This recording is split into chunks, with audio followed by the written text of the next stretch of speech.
Hello everyone. This tutorial is for the Bio 105 Lab Exercise 2, sampling using quadrats. So a few objectives of this lab. We're going to demonstrate how to use a quadrat to sample species diversity. You're going to learn how to use a dichotomous key to identify common trees, and you're going to be using the data collected to calculate relative abundance of each species as a measure of biodiversity. You're also going to be able to explain what relative abundance and a diversity index tell us in terms of species diversity and overall health of the ecosystem. And you'll be able to understand how the ecosystem on and near the UNE campuses are connected. So there are a few relative terms you need to know in order to understand what's going on in this lab. First off is an ecosystem. It's a biological community of interacting organisms in their physical environment. You can think of it as all of the organisms in an area and how they are interacting with each other and the factors that are in their environment.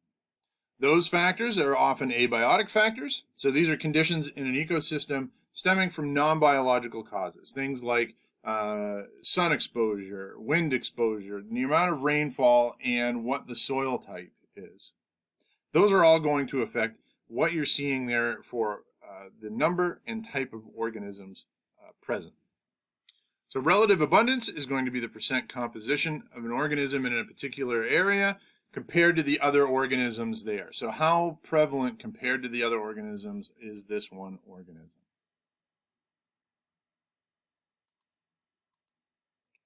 So one of the other things you're going to need to know is what is a quadrat. Here is a sort of classic quadrat. It is 1 meter on a side and it has smaller gradations within it. You'd be able to place this over an area and count up what species are present inside that 1 meter square. In this case, dune species. So quadrats are square plots used to look at subsets of a larger population. You've got just too many organisms to count them all up, so you take smaller chunks of that ecosystem and count up what organisms are there, and then you can, based on those, make generalizations about what is going on in the larger ecosystem.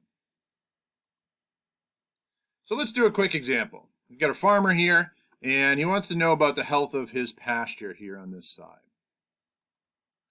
So it's too big to count up all the plants, so we break it up into 10 centimeter by 10 centimeter quadrats. We can go in and count up the number and species of plants in these plots relatively easily and get an idea of what's going on in the entire lawn. So here's the plants that we found. So in plot 1, we had 15 clover, 2 orchard grass, 1 wood sorrel, etc. And so now we can look at relative abundance. So relative abundance is relatively simple. You just have to remember that small n is going to be the number of the individual species, and big N is going to be the total number of samples.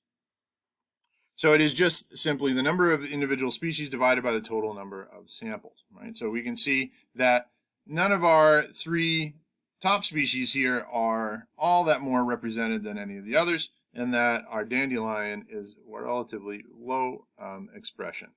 So where this would be useful for our farmer is that these 2 plants tend to be a higher nutritional value than the other 2, so it would be good to see those in relatively high abundance. So another thing that we can calculate from our data is the Simpsons diversity index. Now what this index is going to do, rather than compare the number of individual species as compared to the total organisms in a sample, is it is going to show us how many species are there relative to each other and how diverse is this area that we're looking at. The more individual species that you have, the higher that diversity is going to be. It's really useful when we're comparing between 2 different plots, but it also can be used to compare conditions in a plot over time. So if you went in 1 year and you had a relatively low index, you went in the next year and it was higher, you could conclude that that individual plot was increasing in diversity and it might be recovering from something. So again, small n is going to be the number of individuals of a species, and big N is going to be the total number of individuals counted in a plot, right? Or the overall number of samples taken. So let's run through one of them.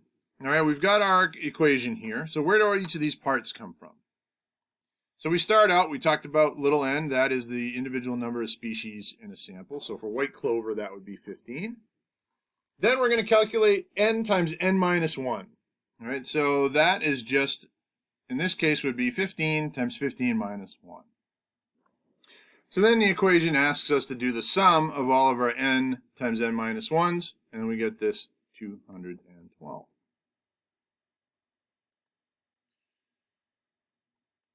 So remember, our big N is the total number of individuals counted, or our total number of samples.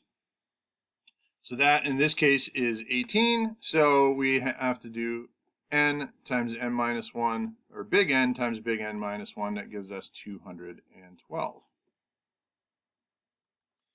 So then all we have to do is to divide those two numbers, okay, the sum and our n times n minus 1, and that gives us a Simpson's diversity index of 0.307.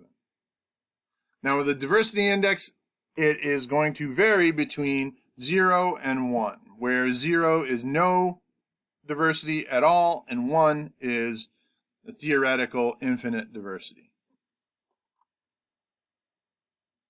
So if we do this for each of our plots, what we can see is that our plot 1 has our lowest diversity, plot 2 is about in the middle, and then plot 3 is our highest diversity of plants.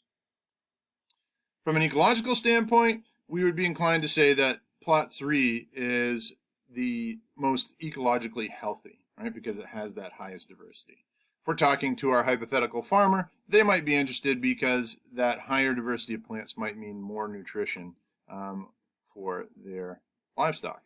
You're going to be responsible for 6 10 by 10 meter quadrats along the trail.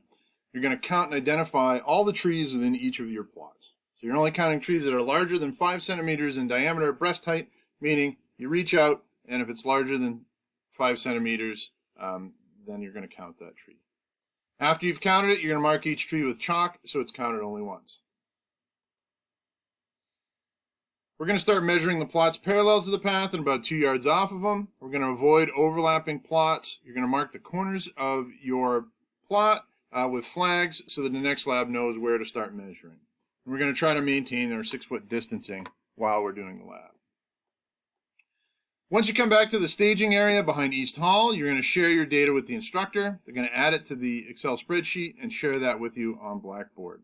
You're going to use this class data to calculate the relative abundance of each of the tree species in the plots in your lab sample. So once you have the class data, you're going to generate a Simpson's diversity index using the entire class's data, and I will have a tutorial on how to do that as well.